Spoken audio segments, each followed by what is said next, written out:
कहानी की शुरुआत में जंगल के अंदर हमें एक लड़की को दिखाया जाता है जो किसी से डरकर भाग रही है। उसका पूरा जिस्म खून से लथपथ था। जंगल के अंदर एक विच चुड़ैल को भी दिखाया जाता है जो उस लड़की के गले को पकड़कर हवा में उठा लेती है। ठीक इसी वक्त ओलिना नाम की एक लड़की की आँख खुल गई, जो ही कहानी की मेन कैरेक्टर है। जंगल में जो लड़की हमने देखी वो ओलिना ही थी। ये बस वो बुरा सपना देख रही। यहीं पर हमें ओलिना का हस्बैंड भी दिखाया जाता है। दोनों एक दूसरे से बहुत प्यार करते हैं और साथ में बहुत खुश थे। ओलिना का हस्बैंड जब नहाने के लिए गया तब ओलिना अपने एक दोस्त को कॉल करती है। वो कहती है कि सब कुछ बहुत अच्छा चल रहा है, मैं अपने हस्बैंड के साथ बहुत खुश हूँ और अब मैं अपनी आगे की जिंदगी उसके साथ ही गुजारना चाहती हूँ। रात के वक्त जब ओलिना का हस्बैंड काम से वापस लौट कर आता है तब ये दोनों बहुत अच्छा टाइम साथ गुजारते हैं। इस दौरान टीवी पर एक न्यूज चल रही थी। बताया जाता है कि रशिया ने कई मुल्कों पर हमला बोल दिया है। रशिया के फौजियों ने हमला करने के बाद लोगों का जीना मुश्किल कर दिया है। बड़े बड़े मुल्क भी रशिया के सामने घुटने टेक चुके। फौजी लोगों के घरों में घुस कर उन्हें काफी ज्यादा टॉर्चर कर रहे हैं,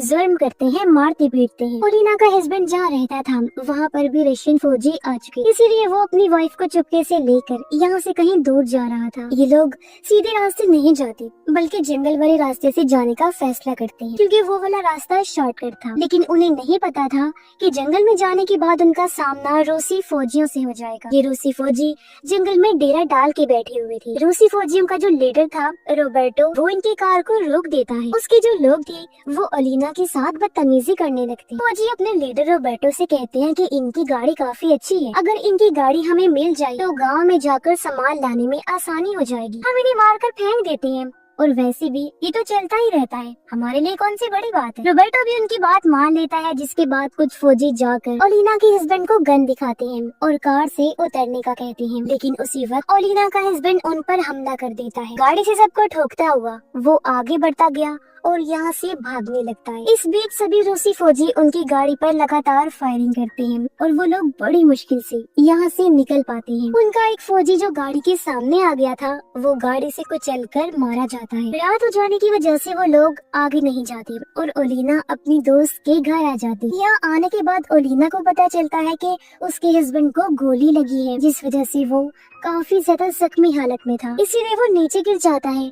खून बहुत ज्यादा बह गया था, इसलिए उस बेचारे की कुछ टाइम के बाद ही मौत हो जाती है। ओलिना कंट्रोल से बाहर हो जाती है, फूट फूट कर रोने लगी। उससे ये सदमा बर्दाश्त नहीं हो रहा था। अपनी ताकतों से वो उसे जिंदा करने की कोशिश करती है लेकिन कोई फायदा नहीं होता और अब उसे खो देने की वजह से वो गुस्से से आग बगोला हो जाती है। वो अपने हस्बैंड की लाश को अंदर लेकर जाती है और उसे अच्छे से साफ करती है। वो ये वादा भी करती है कि जब तक वो बदला नहीं ले लेगी तब तक वो अपने हस्बैंड की लाश को नहीं जलाएगी। उसकी दोस्त कहती है कि ऐसा करना ठीक नहीं होगा, तुमने ये सब कुछ छोड़ दिया था। ओलिना कहती है कि मैंने ये सब कुछ अपने हस्बैंड के लिए ही छोड़ा था, लेकिन उन लोगों ने उसे मार दिया है और अब क्योंकि वो नहीं रहा तो मैं भी चैन से नहीं बैठूंगी। इसके बाद ओलिना एक खुफिया दरवाजा तोड़ती है और उसके अंदर चली जाती है। ये एक केव यानी गार थी और यहाँ पर एक छोटा सा घर बना हुआ था। आसपास बहुत सारी मोमबत्तियां भी जल रही। उसकी कलाई पर पट्टी जैसा कुछ बंधा हुआ था जो शायद उसे रोकने के लिए था, जिसको वो चाकू से काट देती है। ऐसा करने की वजह से उसकी जो ताकतें थी वो फिर से वापस आ जाती हैं और वो बन जाती है एक विच। अब पहले भी वो विच ही थी लेकिन हस्बैंड की खातिर उसने सब कुछ छोड़ दिया था। दूसरी तरफ हमें जंगल में रोबर्टो को दिखाया जाता है। सुबह हो जाने के बाद वो अपने लोगों से कहता है कि गाँव में जाओ और जो मिले उसे उठा लाओ। उसके कहने पर सभी लोग तैयार हुए और अपनी वैन लेकर गांव की तरफ चले जाते हैं। इनके हाथों में हथियार होने की वजह से इन्हें किसी चीज का कोई डर नहीं था। घर के अंदर घुस जाते हैं और लोगों को पीट कर उनका सामान लूट लेते हैं। आज के दिन ये लोग जिस घर में गए उसमें एक लड़की, ये लोग उस लड़की के साथ बदतमीजी करना शुरू कर देते हैं।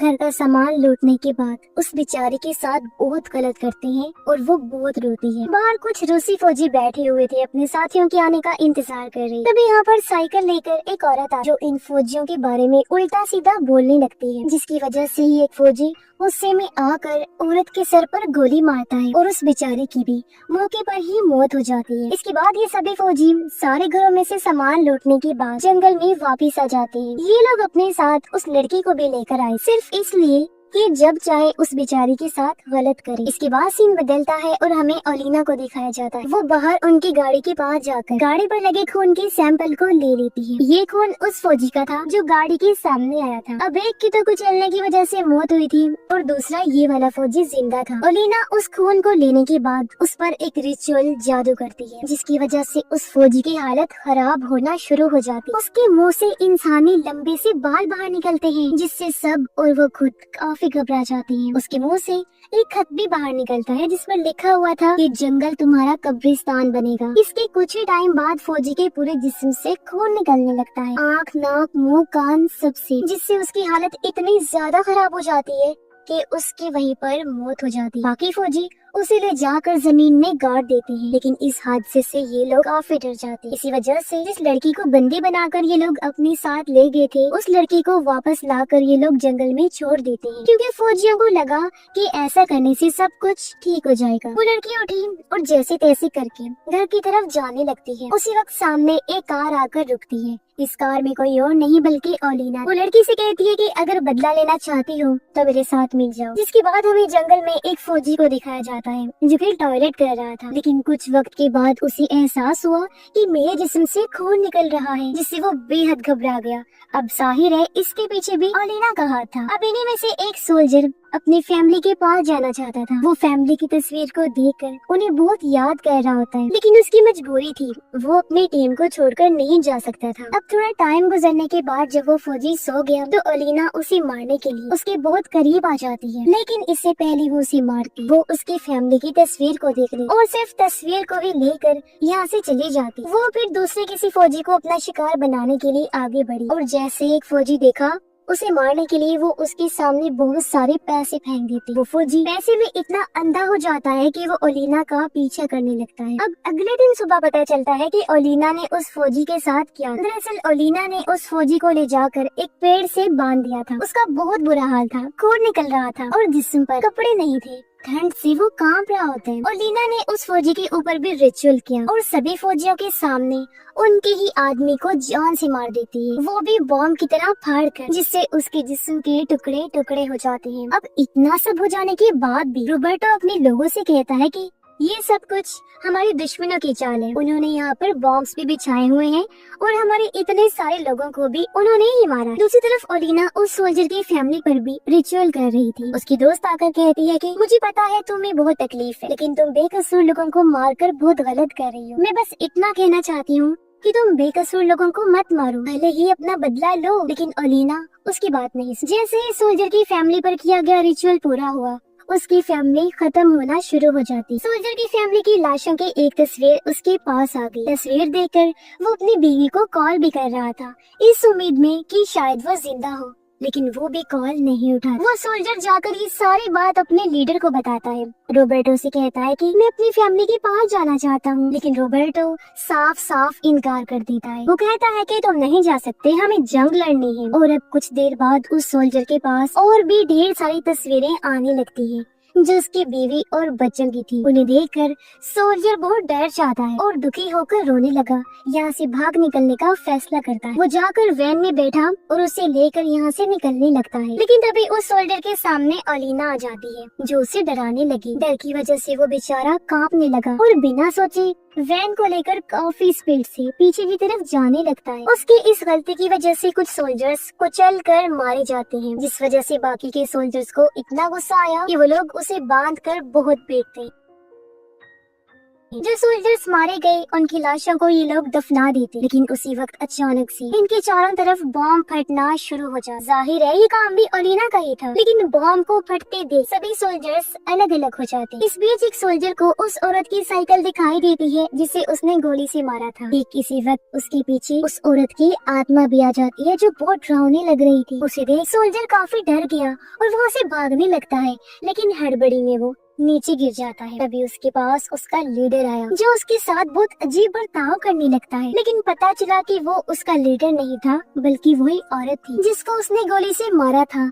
उसकी आंखों में खून उतर आया था और वो बहुत ही बुरे तरीके से फौजी को मार कर उसके दिल को बाहर निकाल लेती है और अपना बदला पूरा कर लेती है, जिस दिल को बाद में ओलिना खाने लगी। ऐसा करके उसे बहुत सुकून मिलता है, क्योंकि धीरे धीरे उसका बदला पूरा हो रहा था। वो सभी फौजियों की जान जो ले रही। उसकी दोस्त ऐसा करने के लिए भी उसे मना करती है, लेकिन वो उस पर गुस्सा करने लगती है। सभी सोल्जर्स को पता चलता है कि दफन की हुई सभी लाशों को किसी ने बाहर निकाल दिया है। इन्हें यकीन हो गया था कि ये काम उसी का हो सकता है जो हम सबको मार रही। सारे फौजी वैन को लेने के बाद जब दोबारा गांव की तरफ जा रहे थे, इन्हीं पेड़ों पर बहुत दिल दहला देने वाली चीज नजर आई। दरअसल जिन फौजियों को दफनाया गया था, उनकी लाशें निकालने के बाद किसी ने उनके छोटे छोटे पीस करके पेड़ों पर लटका दिए थे। ये देखकर एक फौजी बहुत डर जाता है और कहता है कि बस अब मैं ये सब कुछ बर्दाश्त नहीं कर सकता। इतना कहने के बाद वो खुद को गोली मार लेता है और ठीक उसी वक्त रोबर्टो को जंगल की तरफ एक औरत नजर आती है। उसको देखने के बाद सभी सोल्जर्स उसकी तरफ फायरिंग करने लगते हैं। कुछ देर बाद वो अचानक से गायब हो जाती है। दरअसल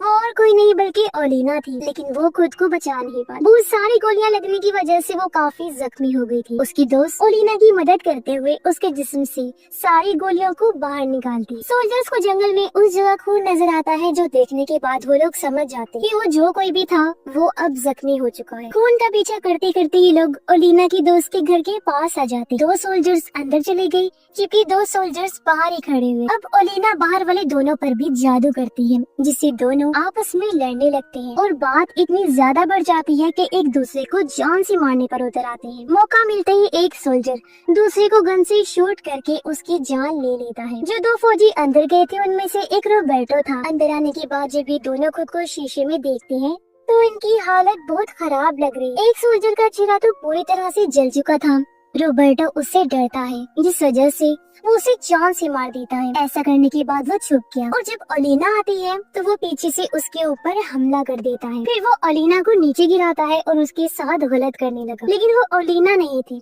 बल्कि वो तो उसका फौजी साथी था, जिस बेचारे के साथ ही उसने ये सब कर दिया। और अब ओलिना भी सच में यहाँ आ जाती है।